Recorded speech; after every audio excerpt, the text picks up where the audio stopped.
everyone.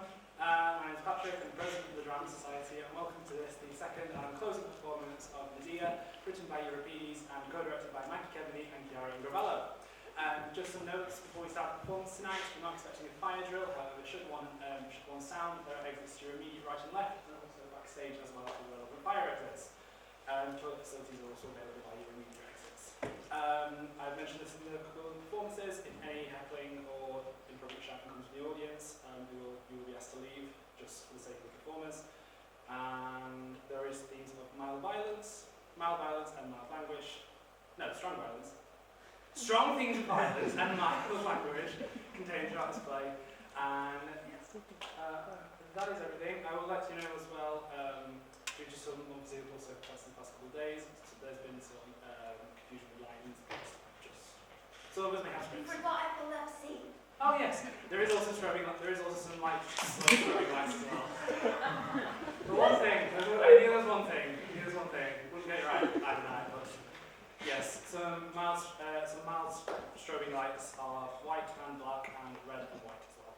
But it shouldn't be too fast. But if something does happen, a medical emergency, please raise your hand, form all notice, and we'll alert tech, and the show will stop at that point. So that is everything from me, and what I can say is enjoy the show. Thank you very much.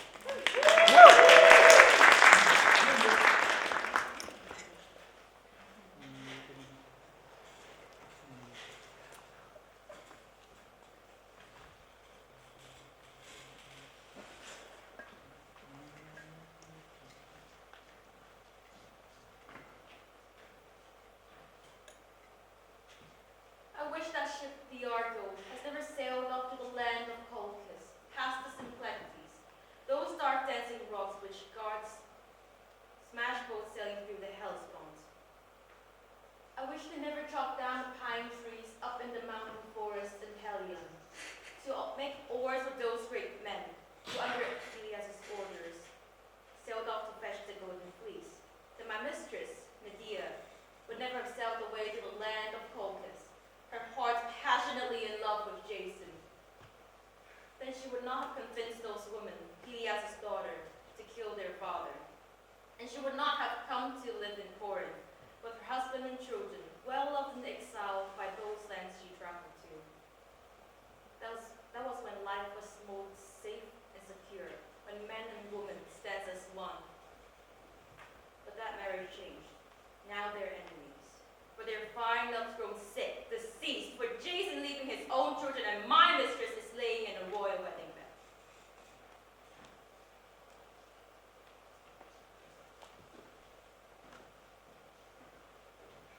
He's married to the daughter of King Fearn, who rules his country.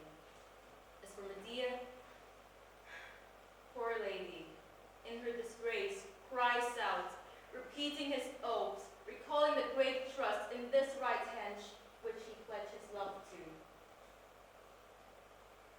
She won't eat. She just lays there, her body suffering with pain, surrendering to it. Always in tears ever since she found out how her husband dishonored her. She's not lifted her eyes up from the floor, nor has she raised her head. She listens to advice, even from friends, as if she were stone, or the ocean swell. Except now and again she twists that white neck of hers and weeps. Her suffering taught her the advantages of not being cut off from one's homeland. Now she hates her children. When she sees them, there's no joy in her. And I'm afraid she may be up to some new mischief. Her mind thinks in extremes. I know her well. She will not put up with being treated badly. I worry she may pick up a sharp sword and stab herself. Or she'll go into that house in silence to kill the king and bridegroom, Jason. Then we'll face an even worse disaster. She's a dangerous woman. It's hard for any man who picks a fight with her to think she's been beaten and he's triumphant. Here comes her children. They've finished playing. They have no notion of their mother's troubles. Young minds don't like to dwell on pain. What's like for my mistress, Uncle? How come you are here outside the gate?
emotions fade, cast aside by new relationships. Jason is no friend to this household. If we must add on these brand new troubles to our old ones before we've dealt with them, then we're finished. But listen, the time is not right to let your mistress know about these things, so be quiet and don't say anything. Children, have you heard what kind of man your father is to you? My curse on him! No, he is my master, but a bad man to his own family. Of that he's guilty. But what mortal man is not? Don't we know it yet? All men love themselves, and some are right to do so, while others just want the benefit. But this husband with his new wife has no love for his children. Come on, children, things will be fine. Go inside the house. You must keep them away as far as possible. Don't let them see their mother in this state. I've seen her glare at them with savage eyes, as if she means to hurt them. I know this rage of hers will not come to an end. Not before she turns loose of someone. I hope it falls on enemies and not friends. I can't stand this pain, this misery. What do? I wish I could die. Oh, my dear children, you hear your mother's cry. Her heart's upset and her anger's going too. So quickly now, up inside the house. Stay outside. Don't try to go see her. She's fierce, headstrong by nature. Take care. So quickly now, go inside as you can.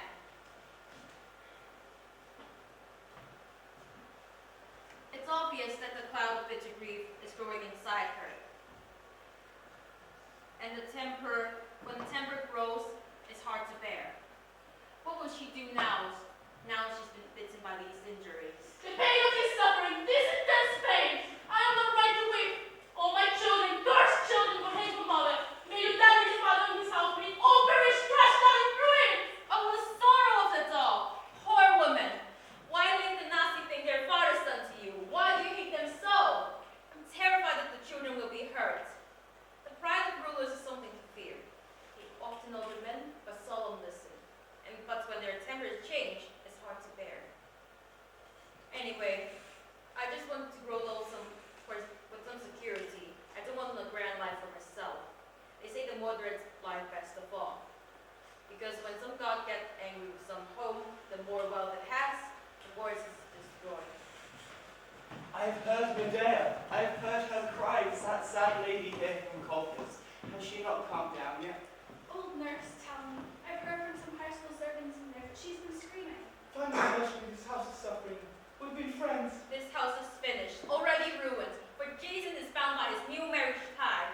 She listens to advice, but finds no consolation in any words of her friends. Oh, I can all the blessings try to me, but what is there to live anymore? I want that you not sweep me up, let me escape this life of suffering. I wish she lets us see her face to face and listen to what we have to tell her. That might come down her savage temper, the fury in her life. Oh, noble Phoebus and Antimus, don't you see what I'm having to endure? When I'm the one who owns that cursed man, my husband, who still promises to me. Oh, I want to see him and his bride beaten down, destroyed, for all these wrongs that they inflict on me. But I have nothing to provoke them. Oh, father and city, I left behind my distress and I killed my brother. Do you see how she's calling to Artemis, who hears our prayers, and Zeus, who guards our prayers? She's bound to do something quite serious before this rage of her comes to an end.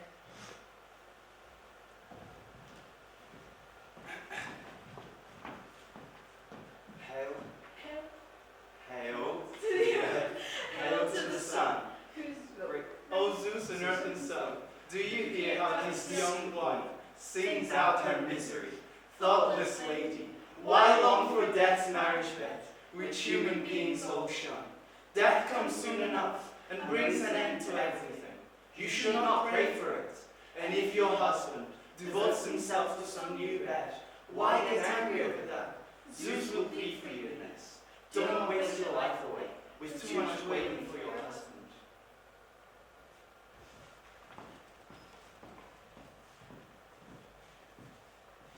All right. Although I don't think I can persuade my mistress, still, as a favor to you, I'll see what I can do. Right now, she glares at servants when they come close to tell her something. Those men from long ago, you'd not be wrong to call them fools without much wisdom. They thought of songs for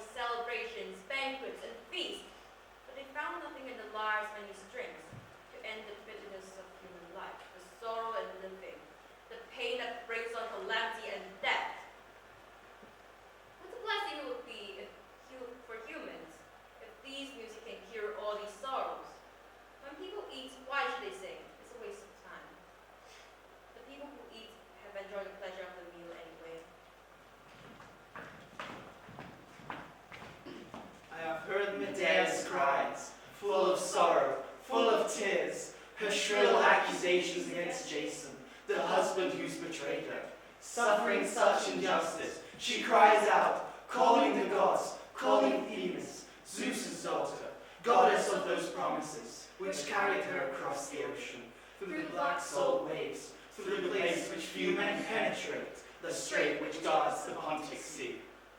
Woman of Corinth, I have come up here, outside the house, so you will think ill of me. Many men I know become too arrogant, both in public eye and their homes. Others, with a reputation for indifference, because they stay at ease within the house. There is a justice in the eyes of mortal men. Before they get to know someone's deep character, they hate the side of her, though she's not healthy. Against of the city must comply, of course, act as the city wants. I don't command us to remand or even a citizen, thanks to the stupidity and honesty of the country. But this unexpected blow has hit me, has destroyed my heart. My life is over, dear friends. I lost all joy. I want to die. The man who was everything to me, my own husband, has turned to be the worst of men. This I know is true. Of all things you'll have understanding, women are the most unfortunate. First, with their husband. Someone we get by excessive price.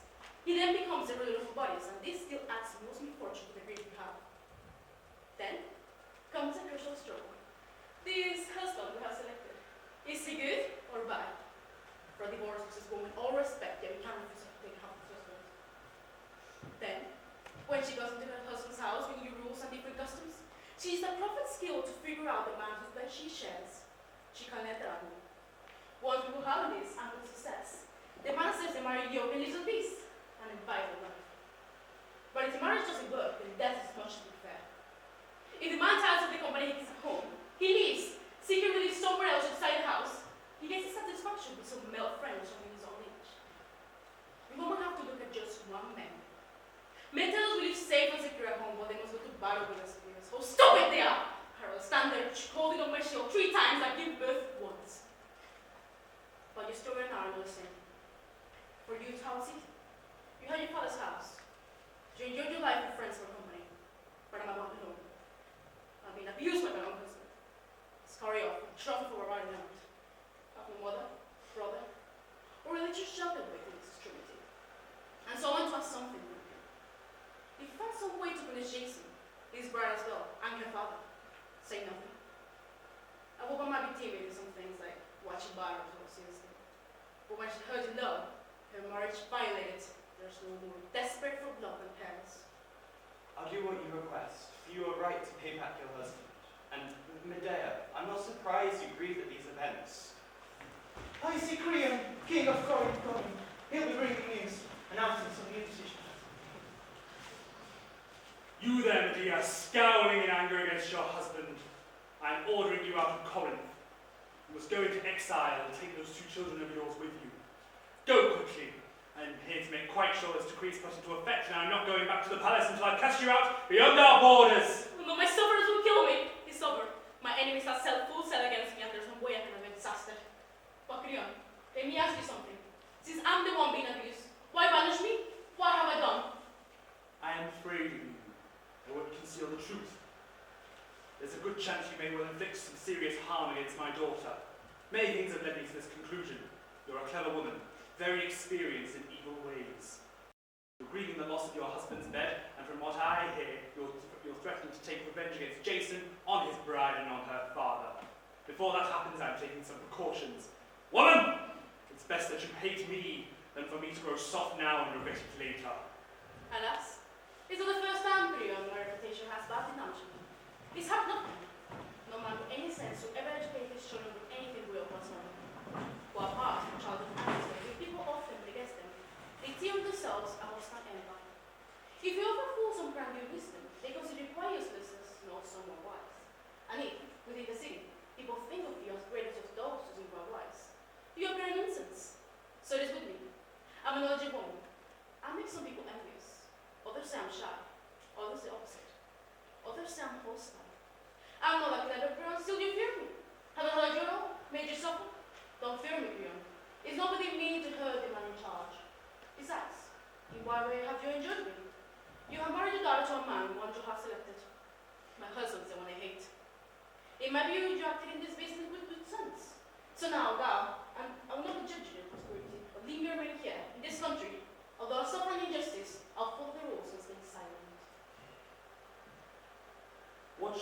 sounds comforting enough.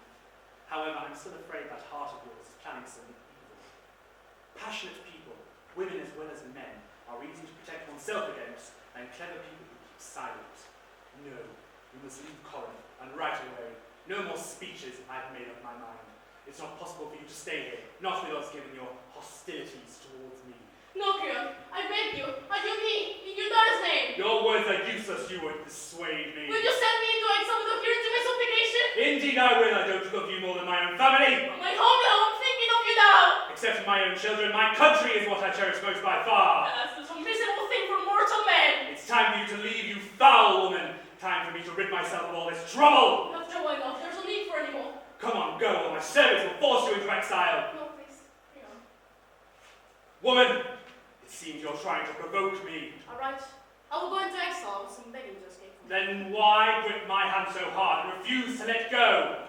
Let me remain here for one day, to prepare for my exile and my children. As a father, so one last insult does nothing for them. Have pity. You're a parent too. You should treat them kindly, that's what's right. If I go into exile, I don't care, but I weep for them in their misfortune.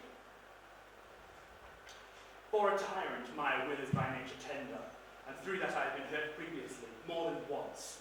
And now I can see I am making a mistake, for you can have your extra day.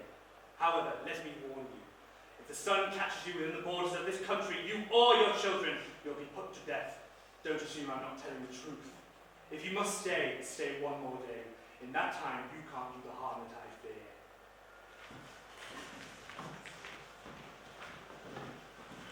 Alas for you, unfortunate woman, how wretched your distress. Where will you turn? Where will you find someone to take you with? What country, what home will you ever find to save you from this misfortune? Things are back in every way. Who can deny the fact? But nonetheless, you should not assume that all things will stay. The newlywed pair still face some struggles, and the man who made this marriage happen might some serious problems checked. Do you think I prostrate myself to a man like that? If there would have no plan in mind, if there was no advantage to begin with, I would have thought to be a grant his son. But the man's become completely foolish. When he had the power to prevent me from planning anything by sending me out of his house, he let me stay in one day, a day when I turned 3 of my enemies to corpses: father, daughter, and my husband. Now that's led them in many ways. Not sure which one to try first. Perhaps as to set the parents to revive, or sneak into the house inside and ride into margarine bread and blow some sharp straight to the guts. There's just one problem. If I get caught entering the house when we need to destroy it, I'll be killed, and my enemies will know. No. The best method is to go most direct and without has best skill on. I'll murder them with Thompson. Yeah, that's it. The ones are dead. What city will receive me? Who will give me safe shelter and physical protection? There's no one. Still, I'll wait a little while. If someone shows up who can shoot me and set on my skin emotion, kill them without saying a word. But if events force me to act with me, I'll use a sword. Even though I bring me above my dead, I push my dart into the very limit and stop them. By Captain, because I'm watching more than all the others who live deep inside my home. They won't choose to help me with this work. These people won't bring pain to my heart and laugh about it. These wonderful things, I'll make it hateful for them, a disaster. Free or martyrize my ex-son from here, he'll find those bitter. So come, Medea, call on all the things you know so well as you plan this off. Let the work, this deadly business, start. It's a test of wills. You must not take Jason to marry when you're laughing stock in Corinthians, compatriots to Sisyphus. For a trace your father, family, and no father, and Peleus, the son. Besides, we possess a woman nature, hopeless to perform fine noble deeds, but very skilled in every form of evil.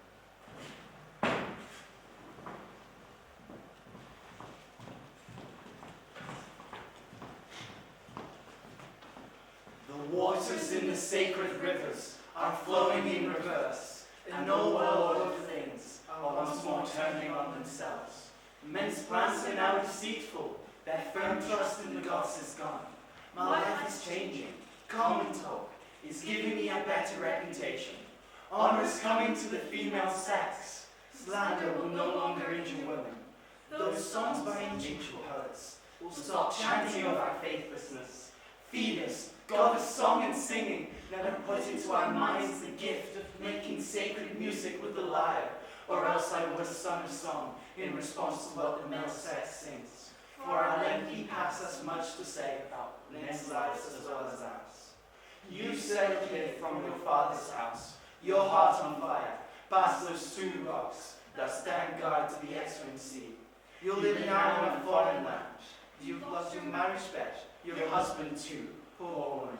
And now you're driven out, hounded into exile and disgrace. The honor in an oath is gone, and all throughout wide Hellas, there's no shame anymore. Shame has flown away to heaven. So to you, unhappy lady, no father's house is open, no haven on your painful voyage. For now, a stronger woman rules in your household, queen of Jason's marriage bed.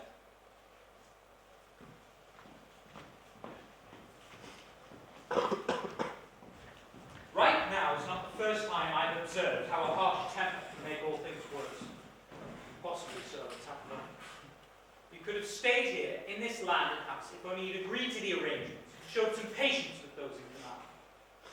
I never exiled if you're a stupid chat about it. Not that I care. You don't have to stop calling Jason the worst man in the world, but when you speak against the ruler here, consider yourself very fortunate that exile is your only punishment.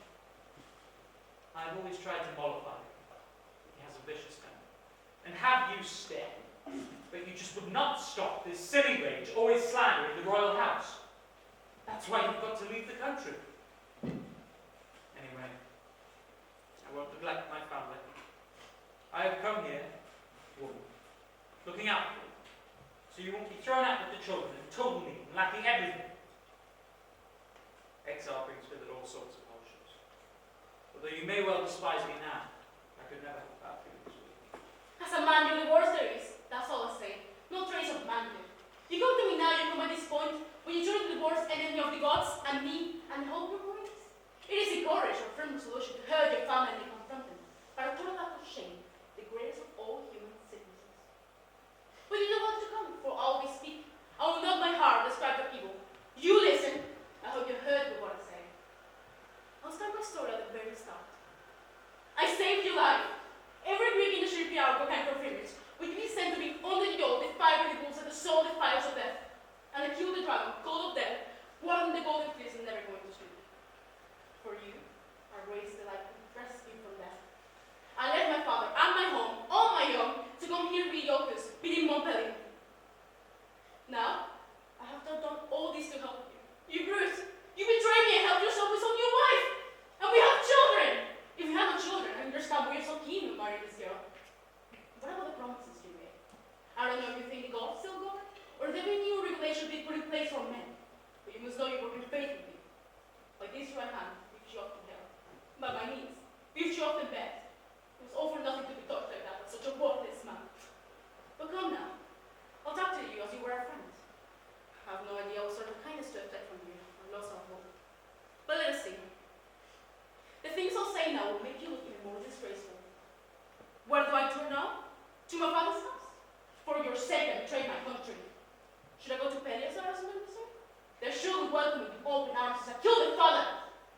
That's how things stand. To my family and an enemy, and by assisting you all the take power on people I have no need to injure. For there was a help you. You made me in the eyes of many women in Greece. A lucky woman, blessed in many things. And what a wonderful and trusting I have in you now, in my misfortune. If we're going to exile, leave this land all alone, abandoned, with my abandoned children. And for you, what a fine report from you bride with his children, wandering alone like barrels with the very woman who saved his life. Oh, sinners, why do you give men certain ways to recognize false gold? But there's no mark, no tapping stamp in human body to recognize you even our workplace. When members of the family fight like this, rage pushes the only allowable compromise. Woman, it seems I'll need to give good reasons. And like a skilled helmsman on my ship, haul in my sails and run before that storm blowing from your raving tongue. In my view, you overestimate your failings too. I consider goddess Aphrodite the only one of gods or mortal men to have saved my expedition. As for you, well, you've a subtle mind, but if I told you how Eros with us in erring hours forced you to save me, I would injure you. So I won't press the matter very far. However you helped me, you did it well, but in doing so you got in return more than you gave, as I will demonstrate. First of all, you now live among the Greeks, rather than in a country of barbarians. You are familiar with justice and the laws, rather than brute force. Besides, all the Greeks know I'd sooner have than houses filled with gold, the ability to sing sweet melodies sweeter than all the songs of Orpheus. That's my response to you about my loans. Remember, you start whispering words. As for your complaints about this marriage, I will show you that in this I mean wise and moderate and very friendly to you and to my children. You must have patience.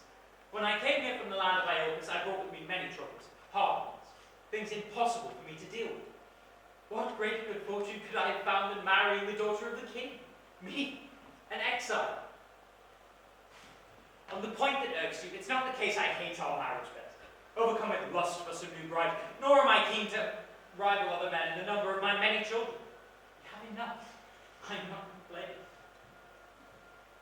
What's important for us to do now is to live well and not in poverty, knowing that everyone avoids a friend once he's a pauper. As for my children, I want to raise them in the proper way, one worthy of my house, to have brothers for the children born from you and make them all the same. Thus, with a united family, I might prosper. Do you need more children? In my case, there is some benefit to have new children to help those already born. Was this a bad scheme?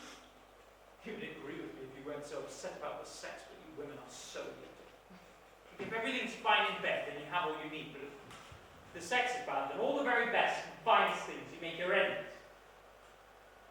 What mortals need some other way to have our children. We ought to have no female sex. Then men would be rid of all their troubles.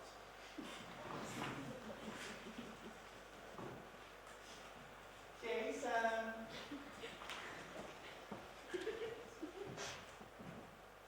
The reasons here seem logical, but it strikes me, if I may presume, you're in the wrong for abandoning your wife.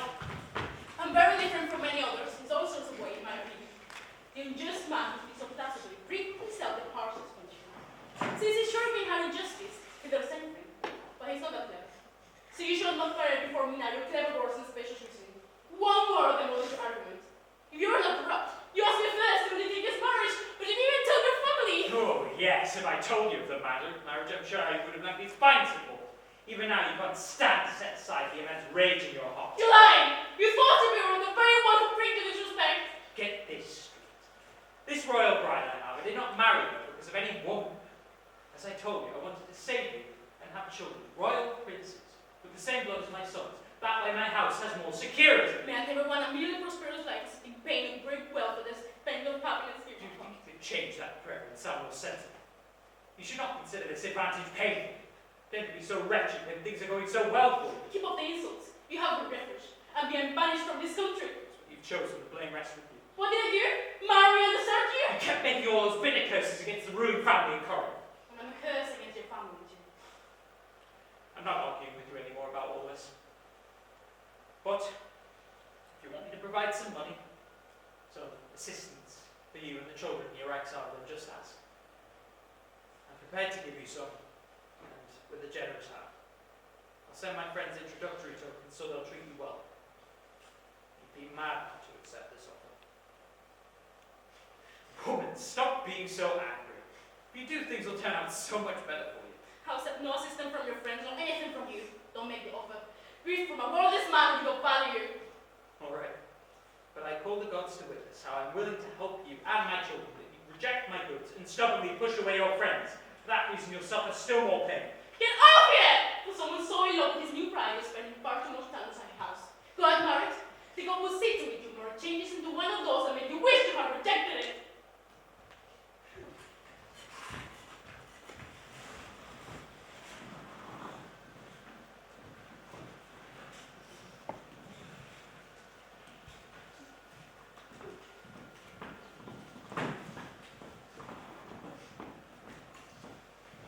Erotic love with too much passion brings with it no fine reputation, brings nothing virtuous to men. But if Aphrodite comes in smaller doses, no other god is so desirable. Goddess, I pray you now strike me with one of your poisoned arrows shot from your golden bow. I pray that moderation, the god's most beautiful gift, will always guide me. I pray that Aphrodite never pass my heart with jealousy or angry quarreling.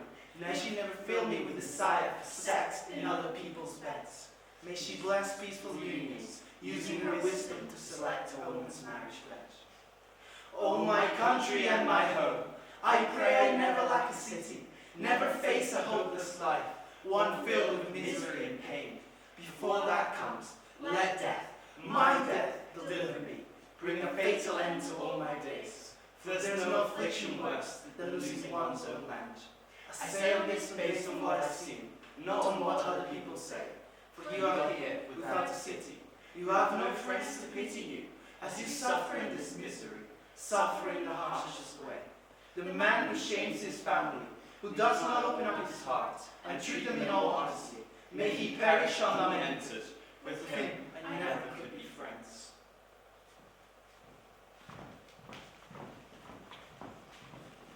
I wish you all the happiness, Medea.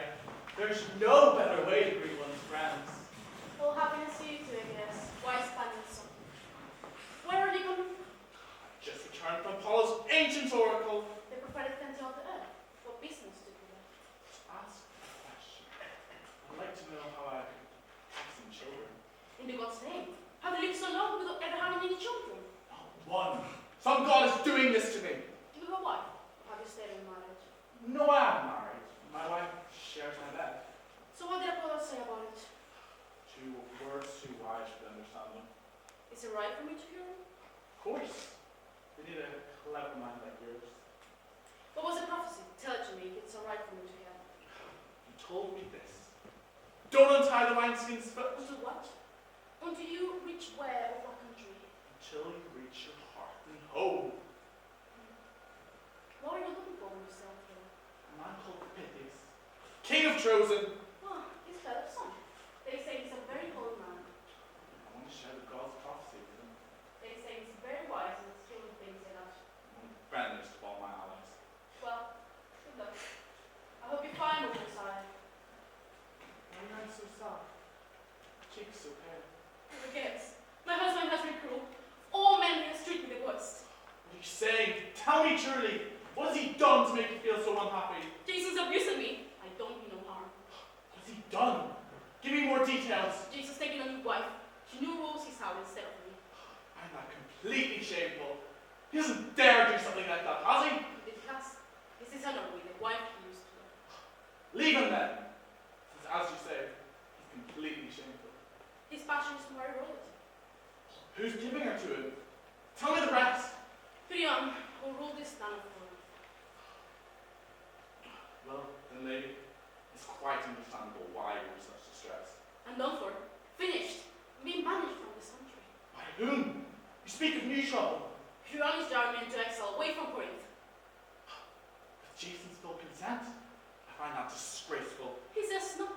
Still he's planning to accept it. But I guess, I beg you, and I do knees implore you, have pity. Take pity on me, my misfortune.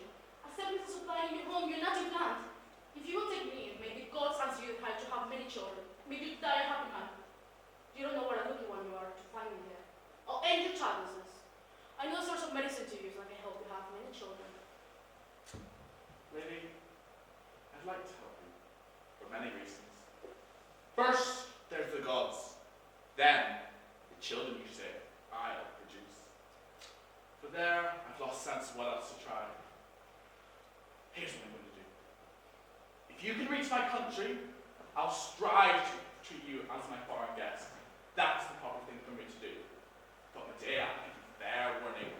I will plot to get you out of Corinth. From here, you must make your own way. If you can reach there in safety, you may stay there securely. I can't have my host finding fault with me. That's all right with me. If you could promise me this, you do me all the good you can. You trust me? Well, then this will bother you. I do trust you, but the house of Peleus is like me, and so does curiosity. If you bind yourself to a promise now, you'll not have me over when they come, seeking to remove me from your country. If you use words and don't swear by the gods, you want me to become their friend and comply with the political demands. I'm weak and have wealth, king resources. You said it very shrewd. All right. If that's what you want, I'm not unwilling to do what you require. Your offer gives me some sense of security, but I can show those hostiles to you that I have a good excuse. And give you much more security. Tell me the gods I should swear by. Swear to play with earth by my grandfather fathers, Peleus, by all the you collectively. And what I should swear to do and not to do. To never cast me out from your own country. And if some enemy of mine asks if they can take me out, you'll not agree, nor when you're still alive. Then to that I swear.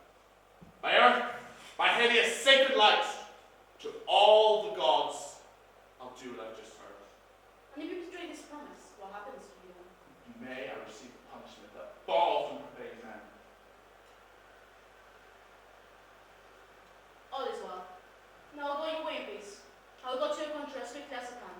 Once I'm finished with what I'm mentioning here, my plans will have been successful. May Hermes, noble son of Myla, go with you on your journey of guess. I pray that you get what your heart's so set on, for in my eyes, you are a worthy man. Oh, Zeus, and justice, child Zeus, and flaming Helios. Now, my friends, you'll trump for all my enemies. I'm comforting my enemies with pain. For now, the moment I was most in trouble, this man came and helped me plan a safe affair with myself. I lost my sheep tail to Igeus, was I made to Tennessee. Now I'll tell you all the things I'm planning. Although you get little pleasure from my words. I'm going to send one of my host slaves to Jason to come and visit me. Once he's here, my words will reassure him. I'll tell him that I agree with his planning, that leaving me for this royal life is a fine idea. Is that they properly made the right decisions. Then I'll ask if my children can remain. My purpose is not to live in a hostile land surrounded by insulted enemies, country. Not the that opportunity. I'll send the children to her with gifts. The current presents to the bride, as it requested his further banishment. Binding with a robe and a tiara of the simple. If she has these presents and puts it on, she'll die. I'm painful. And so will anyone touching the girl. I was very strong poison on this gift, so much for that I said no more about her. The next thing I'll do, filled with pain. I'm going to kill my children. There's no one that can save them now. And when I'm done this, wipe out Jesus' house completely, I'll leave, evading the punishment I'll receive for murdering my darling children, a sacrilegious crime. You see, my friends, I want to send my enemies contempt. So be it. What good does that hold for me now? I have no more brother, no mother. I was wrong to leave my father's house, warning about the words of that Greek man. And now, with the God's help, we'll pay the price. He'll never see his children alive again, the ones I bore him. He'll have more children with his new bride, for she's been marked to die in agonizing death, poisoned by my drugs. And no one think I'm a feeble woman, one that sees their face away. No, I'm a different sort. Dangerous to enemies, but well disposed to friends. Lives like mine achieve the greatest glory. Since you've shared your plans with me, I urge you not to do this. In this matter, there's no choice. I forgive what you just said because you're like me. You don't have to bear this suffering. But lady, can you stand to kill your children? Yes, it would be a mortal blow to Jason. But as a woman, it will devastate you. That's beside the point. Until that time, it's useless to continue talking. You in there, come quickly. Go on, fetch Jason here. When you need to trust someone, choose to. There'll be nothing more I'm into if you like your mistress and arrow me.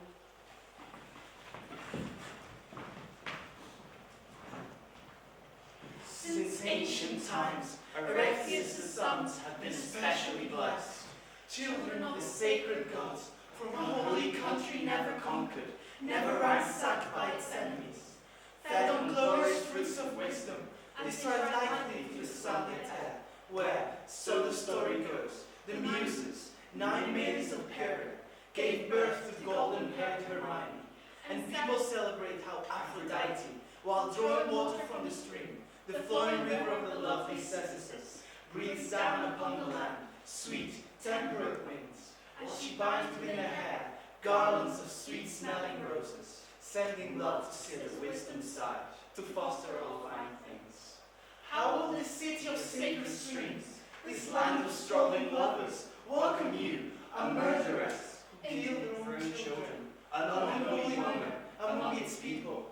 Consider this, the killing of your children. Consider the murder you are going to do. On your knees we beg you, in every way we know, do not butcher your own children. Where with your hands and heart, find the strength, the courage to dare this dreadful action. How will you look at them, your children, and not weep for their murderous fate, as they kneel before you and implore your mercy?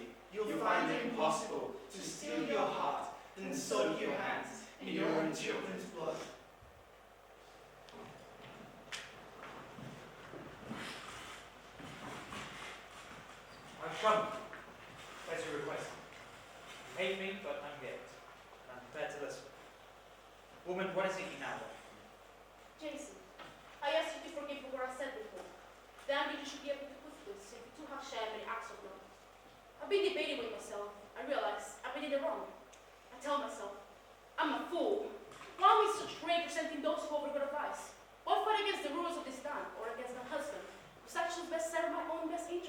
your marriage. Losing brothers from my children. What is wrong with me? Why can I stop being so angry when gods are being so kind? Don't I have children? Don't I know we're going into exile with friends are hard to find? In thoughts like this, I realized how foolish I've been, how senseless it was to be so annoyed. So now, it strikes me acting cruelly by sporting this Berlingeri help. I was mad. I should have worked with this design, help you with the plans, rejoice along with the union with your bride. The woman are, well, I won't say bad, but we are what we are. You should not copy the bad things with your repeat foolishness with foolishness. So I give in. I admit that I was in the wrong, but now I see things in a better light. Children, come outside the house. Welcome your father. Talk with me. You and your mother will end the battle of this family. We patch things off and no one's angry now. Take his right hand. It's hard to think what the future hides. And children, will you keep holding on your dear arms all like this for all the many years you have to lead? Just too tearful, too afraid. My delicate eyes will fill in a picture and I stop this quarrel with your father. My eyes too begin to weep pale tears. May this bad luck proceed no further. Lady, I approve of what you're saying now. Although I don't blame you for an underthought, for it is quite natural in the female sex to get angry when a husband sets up secret schemes for another secret marriage. But my heart has changed now for the better. Although it took a while, you understand the wiser course of action. In doing so, you're acting like a woman of good sense. Now, as for you, my children, your father has not been neglectful. With the help of the gods, I've made secure provision for you both. At some future date, you'll be rulers here in Corinth, alongside your own brothers. But first, you must grow up. As for the rest, let your father and the God who smiles on him take care of it. I pray I see you mature into fine young men, victorious over all my enemies. Medea, why turn away? Why weep and fill your eyes with these pale tears? What I have said, does it not make you happy? It's nothing. I was thinking of the children. Cheer up, I'll see they're well looked after. I will cheer up. Just what you have said. It's a woman nature to shed tears. Why be so tearful with the boys? I give birth to them. When you made that prayer that growing up, for pity, wondering how things will turn out for them. But let's discuss the reasons for your visit. I mentioned some, but I'll let you know the rest. Since the rulers here came to banish me, I recognize the best thing I can do is try not to stand in their way or yours by staying here. So I made up my mind to go away and go into exile. But should you beg me or not spare children, do they stay them here, so they can live up here with your direction? Well, I'm not sure I can convince him, but I should try. You can tell your wife to ask her father not to send the children into exile. Good idea. I think I can persuade her. You will. She's a woman like the rest. And I'll send you some help. I'll send her gifts, but far the few and finest women who send them. I'll find you them robe and a tiara of twisted gold. The boys will take them. I'll set them and I will fetch them here. You, bring me those presents right away. She's got more than one reason to be happy, that wife of yours. In you, she's found a very wealthy man to share her bed. And now she gets his gifts. Once my grandfather Helios was get to be descendants. Children, take this to the happy royal bride while she's skating over your tail. What are you doing, you foolish woman, disposing of these things of yours? Do you think the royal house lacks clothes of gold? Keep them, don't throw them away. My wife values me. She'll set more store on what I want to do than on rich possessions, I'm sure of that. Don't say that. Even the gods are paying warm by this, and a mortal man gold works more one than 1,000 words. Her fortune's on the rise. God favor her. She's young with royal power to command. But to spare my children banishment, I'll trade more than gold and keep my man. Now, children, you just know when you go into the imperial palace, you must beg this new wife of the fathers, my mistress, not to send you into exile. You must make sure she takes it from the herself with her own hands. Now go, and be quick about it. Good luck.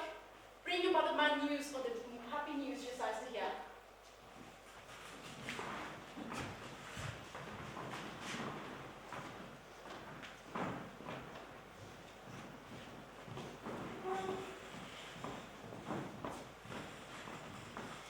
I've no longer any hope that these children stay alive as they stroll to their own slaughter.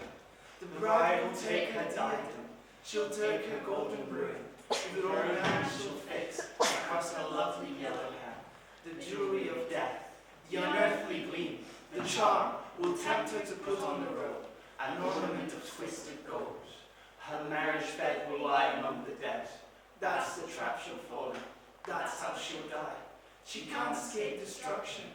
And you, unlucky man, married to the daughter of the king, how ignorant you are right now, bringing death to both your sons, to your bride an agonizing end.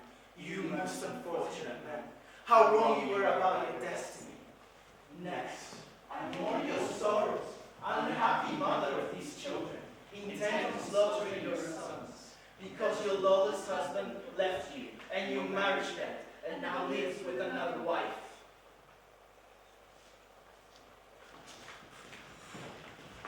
My lady, your children won't be exiled. The royal bride is happy to accept with her own two hands gifts, we said. None boys have made peace with her. What's wrong? Why are you in distress? Am I going to make my news good? Alas, An odd response to the report I read. all I can say is that I feel so sad. Have I mistakenly said something wrong? Have I said something bad? You have reported what you have to tell me. I'm not blaming you.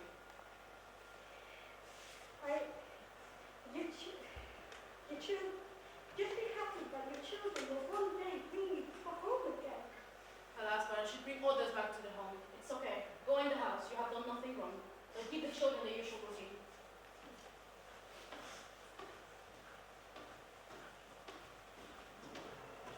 Oh, my children. Dear children. You can live here without your mother. Once it has left me to my suffering. You can stay without here, without me. Before I have joined you. Before I see you happy. Or help you decorate your marriage bed, your brides, your bride chambers, or lift it high to wedding torches. How miserable myself it has been. I raised you, not for nothing. The work I did for you, hardship, the pain of childbirth, all for nothing. Once, in my foolishness, I had many hopes in you. It's true. You look after me in my old age, that you prepare my corpse of all people wish in the proper way. But now I'm letting the dreams of you destroyed. For I'll have to leave my life with you too, in sorrow. And those loving eyes of yours will never see your mother anymore. Your life is changing. Oh, my children, why are you looking at me that way? Why smile at me? That's the last smile of yours. Alas, what should I do, you woman here? My heart gives way when I see those eyes. My children smiling at me. I can't do it. No. I will take my children away from this country. Why heartless a way to hurt their father and have to suffer twice as pain myself? No, I won't do that. And so far, what do I blame me for? What's going on? What's wrong with me? Do I remember my enemies escaping punishment while I become someone they ridicule? I will go through with this. What a coward I am to even let my cards and sentimental reasons. Children, you must go in the house. Anyone forbidden to attend my sacrifice, let such a man concern himself with his children. My hand will never stop the strength of this. And yet, my heart, please, do not do this murder. You made us stumble, leave the boys alone. If they are alive, would you need things that make you happy? No! But those adventures will help and never deliver my children handing over to the enemies to be humiliated! They must die. That's unavoidable, no matter what. Since that must happen, and their mother, who gave them life, will kill them. All events is settled, there's no way out. On her head, the royal bride already wears a poisoned crown. That dress is killing her.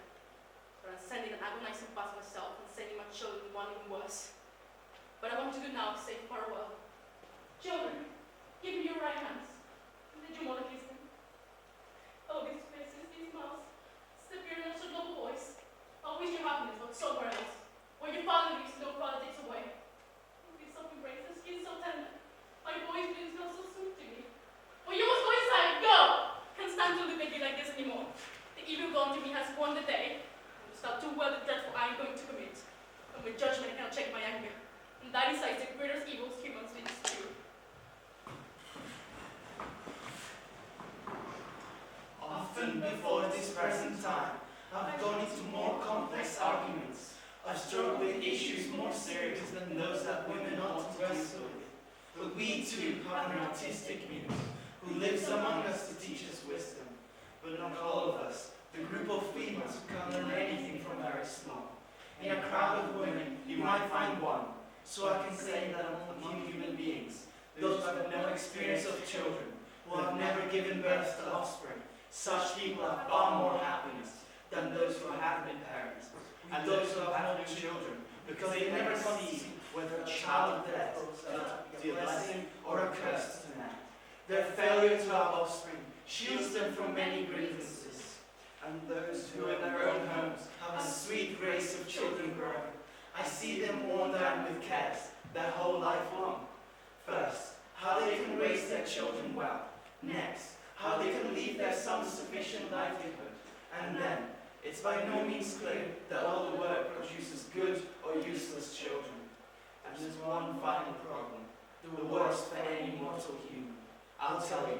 Suppose those parents have found a satisfactory way of life and seen their children grow into strong, young, virtuous men. If fate so wills it, death arrives and carries up the children's bodies away to Hades. What profit then is there for us in our love of sons, if the gods bring down on mortal men, in addition to their other troubles, this most agonizing further sorrow? Friends, have been long waiting in suspense to see what's happening in the royal house. Last evening with Jason's announcement, his frantic ring made him to be giving some news of some catastrophe. Medea, you must escape. Leave this place. You've done an awful deed, broken every law. Take ship or go by sea or go overland by chariot. But you must go from here. What happened that I had to run away? The king's daughter has just been destroyed. Her father too, Creon. You must leave. That's such splendid news to bring. From now on, I consider you a friend, one of my benefactors. What's that? Are you your right mind, lady? You're insane to commit this crime against the royal house and then be happy when you hear the news without being terribly afraid. Perhaps some remarks so often in reply. But friend, don't be in such a hurry. Tell me of the deaths. You poor tiny page of double my rejoicing. When your two children came with their father and entered the bride's home, we servants who had shared in your misfortune were glad. For a rumour spread at once from ear to ear that you and your husband's previous quarrel was now over. Someone kissed the boy's hand, someone else their golden hair. In my joy, I went with the children right inside into the women's quarters. Our mistress, whom we now look up to instead of you, before she caught sight of your two children, wanted to fix her eyes on Jason only. But then she veiled her eyes and turned away her white cheek, disgusted that they'd come. Your husband tried to change the young bride's moods to soften her anger, saying these words, "Don't be so hard-hearted with your family. Check your anger and turn your face this way and look at us again and count as friends of yours those your husband think are friends of his. Now receive these gifts and then for my sake beg your father not to exile these two boys." Once she saw the gifts, she did not hold out, but agreed in everything with Jason.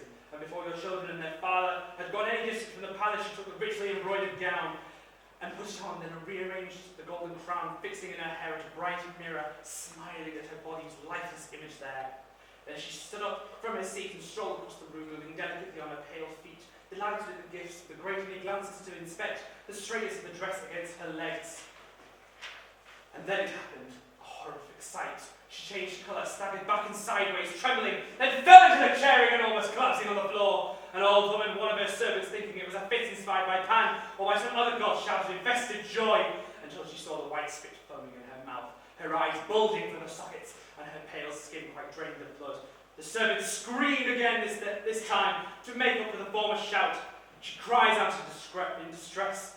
Another slave ran off at once towards her father's palace, and another to the girl's new husband to tell them the grim-fated bride had just met. The whole house rang with people's footsteps as they hurried back and forth. By the time it was the fast run to complete 200 yards and reached the finish line, her eyes opened. The poor girl woke up, breaking a silent fit with a dreadful scream. She was suffering a double agony. Around her head, a golden diadem shot out amazing multitudes of fire, burning everything in the fine woven robe, your children's gift, consumed with the poor girl's flesh. She jumped from the chair and ran away, all of her on fire, tossing her hair this way and that, trying to shake off her golden crown, but it was fixed in place. But when she shook her hair, the fire blazed twice as high. Then she fell down to the ground, overcome by the disaster. No one could recognize her except her father. Her eyes had lost their clear expression, her face had changed, and there was blood across her head, dripping down, mixed with fire. The flesh was peeling from her bones, chewed off by the poison's secret jaws, just like resin oozing from a pine tree. An appalling sight! Everyone was too afraid to touch the corpse. What we'd seen had warned us, but her father, poor wretch, didn't know what she'd been through. He came unexpectedly into the house and stumbled upon the corpse. He cried aloud and embraced his daughter's head and kissed her, saying, "My poor child, what God has been so cruel to destroy you in this way? Who's taken you away from me, an old man near my death? Oh, my child, I wish I could die with you!" He ended his lamenting cries, and then when he tried to raise his old body up, he was entangled in that woven dress, like ivy wrapped around a laurel breech. He struggled dreadfully, trying to get up onto his knees, but she held him down. If he used force, he tore his ancient flesh clear from his bones. The poor man at last gave up. His breathing stopped, he could not stand the pain a moment longer. So the two of them lie dead, the daughter, her old father, side by side. It's horrible, something to make one weep. Considering you, there's nothing I will say, for you'll know well enough the punishment that's coming to you. As for human life, it seems to me that it's not the first time nothing but shadows, and I might say without feeling any fear, those mortals who seem wise, who prepare their words with care, are guilty of the gracious foolishness. Among human beings, no one is happy. Wealth may flow in to produce a man more lucky than another, but no man is ever happy. No one! This is the day, it seems, that God's heightened troubles around Jason, and rightly so. Oh, poor Creon's daughter, how will pity comes without you? You're gone, down into Hades gone. Perhaps you could marry Jason. I made up my mind, my friends. I'll do it now. Kill my children now, without delay. I will not hesitate. That will hand them over to someone else to be started by handless loving. Their children must die. That's unavoidable. Since that must happen, then I, who gave them life, will kill them. Our reasons for this, my heart. Why don't the both put off this dreadful act, since it must be done? Come, pick up the sword, precious hand of mine. This sword. Go with where your love with misery begins. Don't play with that. Don't remember my hand now, how much you love them, how you get them left. For this short moment, forget that your children are more than later. Although you kill them, still you love them. As a woman, I am so sad.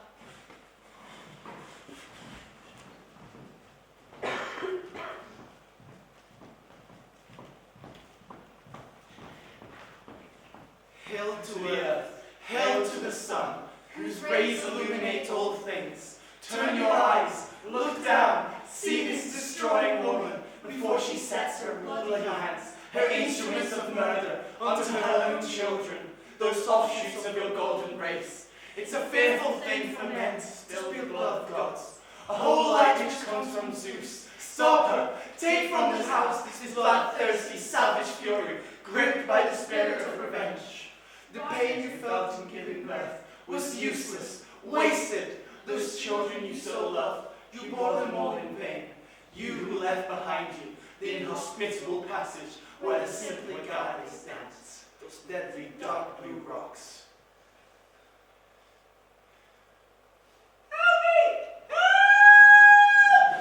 Did you hear that? Did you hear the children cries? That wretched, evil woman!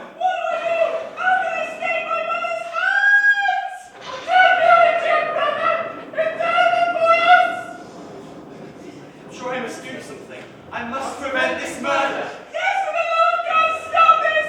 I hurry! The sword has almost got us! Let us live! That wretched, evil woman. To kill your own children. To born yourself. No woman that ever lived before. I know of one, of only one, who laid hands on her own children. And that was Ina, driven to madness by the gods. When Hera, Zeus's wife, sent her wandering and fit away from her, that sad lady leapt into the sea, perishing at the sea's edge, walking into the surf to join her own two children in death.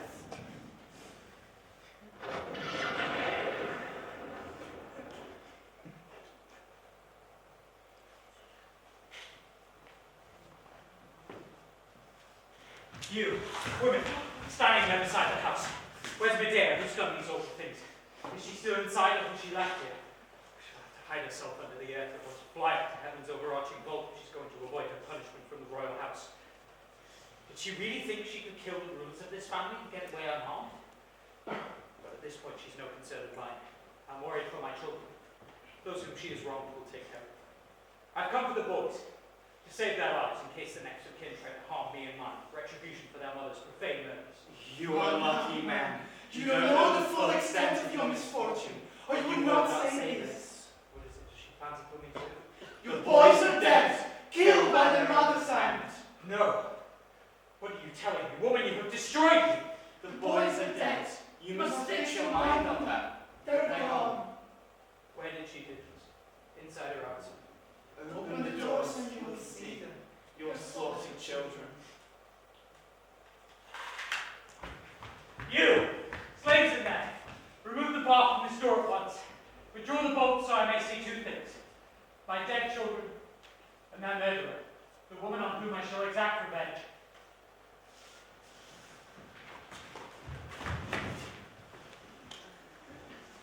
Why are you rattling the doors and that? Want to bar them so you can find their bodies and me, the one who killed them? Stop trying. If you search something from me, then say so, if you want to. But you never had me in the grabs, nor in this chariot.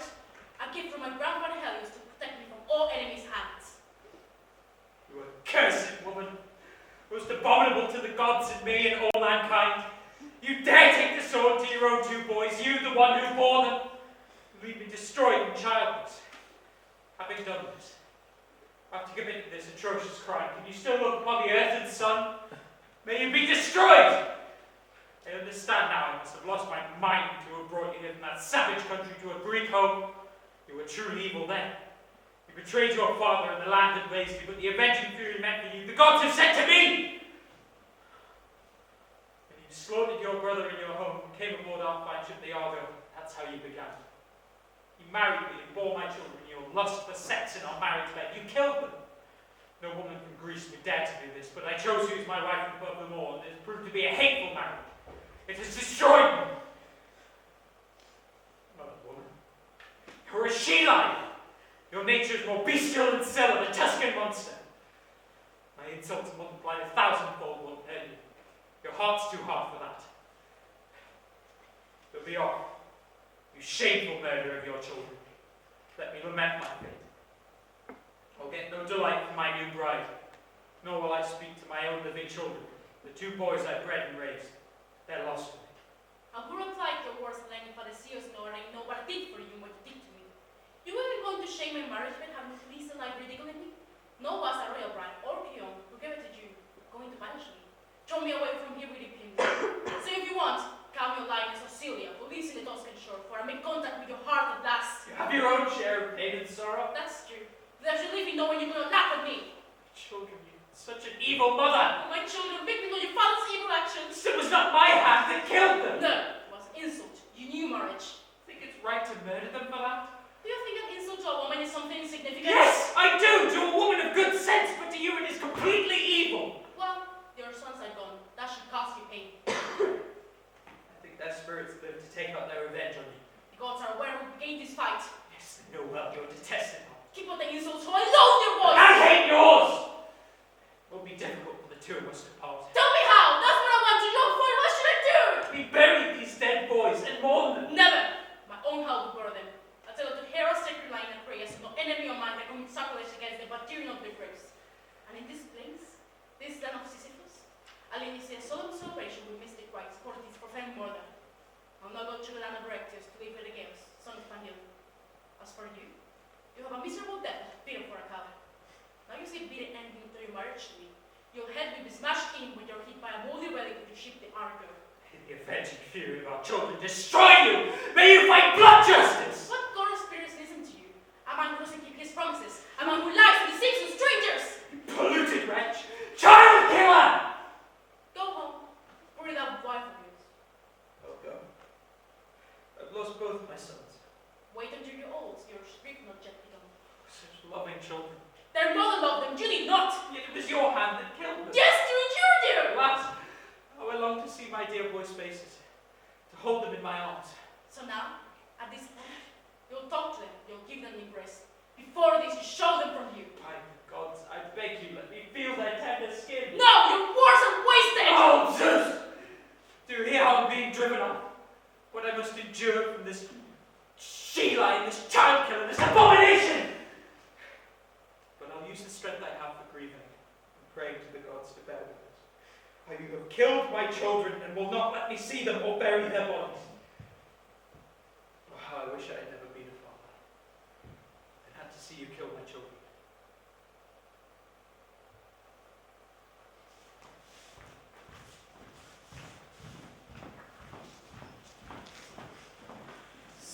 Zeus on Olympus dispenses many things. Gods often contradict our fondest expectations. What we anticipate does not come to pass. What we don't expect, some God finds a way to make it happen. So with his story.